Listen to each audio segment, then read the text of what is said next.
জমি বিবাদে রণক্ষেত্রের চেহারা নিল গোয়ালপুকুরের গোয়াগাঁও ১ নম্বর গ্রাম পঞ্চায়েতের মোহাম্মদপুর গ্রাম।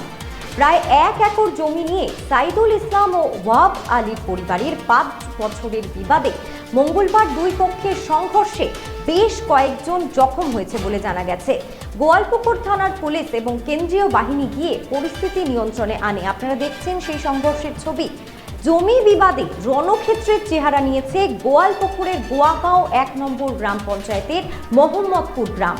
প্রায় ১ একর জমি নিয়ে সাইদুল ইসলাম ও ওয়াহাব আলীর পরিবারের ৫ বছরের বিবাদে মঙ্গলবার দুই পক্ষের সংঘর্ষে বেশ কয়েকজন জখম হয়েছে বলে জানা গেছে।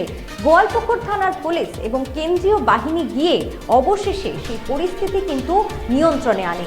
এই বিষয়ে আরো বিস্তারিত জেনে নেব। আমাদের সঙ্গে রয়েছে আমাদের প্রতিনিধি অনন্তর কাছ থেকে জেনে নেব। অনন্ত, কি ঘটেছিল? তোমাকে প্রথমে জানিয়ে রাখি, জমি বিবাদকে কেন্দ্র করে রণক্ষেত্রের চেহারা নিল গোয়ালপুকুরের গোয়াগাঁও ১ গ্রাম পঞ্চায়েতের মোহাম্মদপুর এলাকায়। দুপক্ষের মধ্যে ব্যাপক সংঘর্ষ, লাঠিসোঁটা নিয়ে ব্যাপক সংঘর্ষে বেশ কয়েকজন জখম হয়েছে।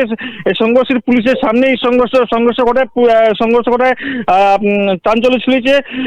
ঘটনা খবর পেয়ে গোয়ালপুর থানা পুলিশ জানা গেছে সাইদুল ইসলাম এবং ওয়াহাব আলীর পরিবারের পারিবারিক ১ একর জমি নিয়ে দীর্ঘ ৫ বছর ধরে বিবাদ চলছিল। সেই জমিতে আজকে এক পক্ষ চাষ করতে গেলে বা দখল করতে গেলে দুই পক্ষের মধ্যে সংঘর্ষ হয় এবং এই সংঘর্ষে বেশ কয়েকজন আহত হয়। ঘটনায় এখন পুলিশি মোতায়েন রয়েছে। পরিস্থিতি এখন বর্তমানে স্বাভাবিক রয়েছে। অস্মিতা, ধন্যবাদ। সঙ্গে থেকো। আপনাদের আরো একবার জানিয়ে রাখি, জমি বিবাদে রণক্ষেত্রের চেহারা নিল গোয়ালপুকুরের গোয়াগাঁও ১ নম্বর গ্রাম পঞ্চায়েতের মোহাম্মদপুর গ্রাম। প্রায় ১ একর জমি নিয়ে সাইদুল ইসলাম ও ওয়াহাব আলীর পরিবারের ৫ বছরের বিবাদে মঙ্গলবার দুই পক্ষের সংঘর্ষে বেশ কয়েকজন জখম হয়েছে বলে জানা গেছে। গোয়ালপুকুর থানার পুলিশ এবং কেন্দ্রীয় বাহিনী গিয়ে অবশেষে কিন্তু পরিস্থিতি নিয়ন্ত্রণে আনে।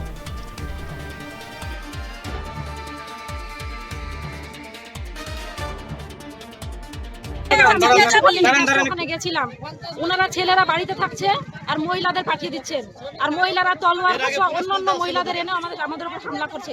দেখেন ওখানে কেমন ভাবে দাঁড়িয়ে আছে জমির সামনে। আমরা চাই আমাদের যে নতুন সরকার এসেছে, বিজেপি সরকার, তার কাছে ন্যায্য বিচার চাই। এতদিন টিএমসি আমাদের আটকে রেখেছিল, আমরা কিছু করতে পারিনি। পুলিশের কাছে যায়, পুলিশ ফিরিয়ে দেয়, নেতাদের কাছে যায়, নেতারা ফিরিয়ে দেয়। আমরা ২০২১ থেকে এই কেসটা চলছে, এতদিন থেকে আমরা শুনছি। এখন যদি আমরা বিচার না পাই, নতুন সরকার এসে, তাহলে কিসের সরকার, কিসের পুলিশ এসে তাড়িয়ে দেয়, আবার যেই কাজ সেই হয়ে যায়। ওনারা আবার আমাদের জমি আমরা আসতে পারি না। জমিটা আমাদের কাছে কাগজ আছে, সব আছে, আমাদের নামে জমি, অথচ আমরা নামতে পাই না। ওনারা যখনই আসে, পুলিশ বা কেউ আসে, আমাদের কাছে এমন ভিডিও আছে, পুলিশ এসে মহিলারা এসে দরজার সামনে দাঁড়ায় থাকে, ঘরের সামনে। আজকে কি হয়েছিল? আজকে কিছু না, আজকে ওনারা আমরা এসছি আমাদের জমি চাষ দেখতে, আমরা নামিনিও। তার আগেই দেখছি ওনারা সবাই, অন্যান্য মহিলারা ভাড়া করে লাঠি যত যা থাকে অস্ত্র নিয়ে ওনারা ঘরের সামনে সবাই দাঁড়িয়ে আছে। আমরা আসতে আমাদের উপর হামলা করেছে। এই যে এখানে মেরে আমার পুরো মাথা ফুলাই দিয়েছে। স্যার, আমাদের এই জায়গাটা ৪০ বছর ধরে খাচ্ছি। ওরা বলছে আমাদের কাছে কাগজ আছে, তোমরা কাগজ দেখাও, আমরা জমি ছেড়ে দিব। থানা থেকে ১০০ বার ওদেরকে ডাকা হলো। কোর্টে আমি একটা পার্টিশনের কেস করেছি। কোর্টে আমার থেকে এক্স পার্টি অর্ডার আছে, ওদের আসার নিয়ম নাই। টিএমসির গায়ের জোরে, টিএমসির অনেক নেতা এখানে যুক্ত আছে। আমরা মুনি রাব্বানি সবারই কাছে গেছি। ওরা বলছে সুখাসুখি ১০ শতক ২০ শতক জমি আমরা কেন দেবো স্যার? জমি যদি ওরা পায় সম্পূর্ণ দিয়ে দেন, ওরা কোনো মানবে না। মানে কার সাথে জমি নিয়ে বিবাদটা? জমি আমার সাথে। আপনার নাম কি? আমার নাম সাইদুল ইসলাম। কার সঙ্গে আছো? ওই যে ওয়াহাব, মাইনুল, এরা আর নিজামি। আচ্ছা, টিএমসির দালাল নিজামি, সব মাস্টার মাইন্ড সব করাচ্ছে। আচ্ছা। আর ওই মেয়ে ছেলে বারবার হুলকে দিচ্ছে। ১০০ বার ১০০টা নোটিশ করে পুলিশ ডেকেছে ওরাকে। গত রবিবারে পুলিশ বাড়ি এসে বললো তোমাদের কি আছে তোমরা নিয়ে আসো।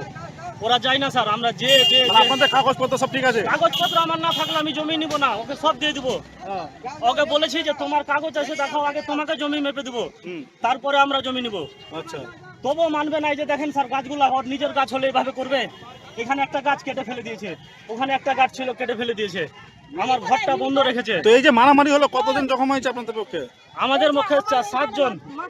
এই যে দেখেন, আমার বোনের নামে জমি, আর আমার ভাইয়ের এখন হসপিটালে নিয়ে গেলাম।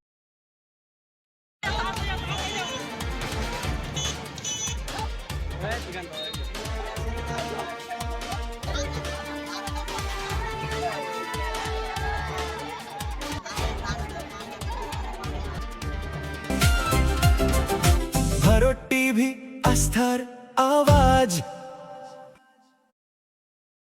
উকি মারেন কেন কর্তা? কে বলে বড় মাছের স্বাস্থ্য দেখে শরীর খারাপ লাগে বুঝি? কে বলে আরে মাছেরা বলছে এবার থেকে আপনার মাছেদেরও দিন কল্যাণীস প্রিমিয়াম ফ্লোটিং ফিশ ফিড। ভাসমানে খাদ্য আনে লক্ষ্মী মোদের ঘরে জলকে ছালাক ছালাক। ঘরের লক্ষ্মী আজই ঘরে আনো কল্যাণীস প্রিমিয়াম ফ্লোটিং ফিশ ফিড। ভাসমান খাদ্য। চোখের সমস্যা বাড়ার আগেই আজই আসুন জীবন রেখা হসপিটাল, আপনার পরিবারের নতুন ভরসা।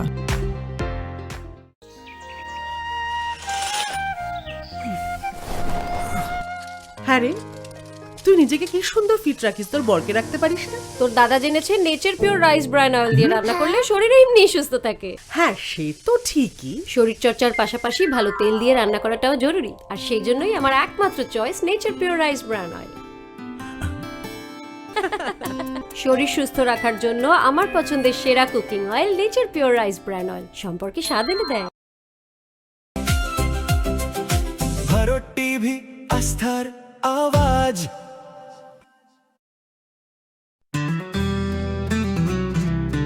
গ্রসারি থেকে কসমেটিক্স,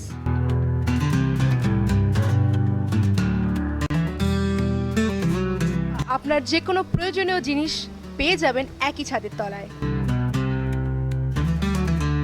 আমাদের ঠিকানা LIC মোড়, রায়গঞ্জ, উত্তর দিনাজপুর।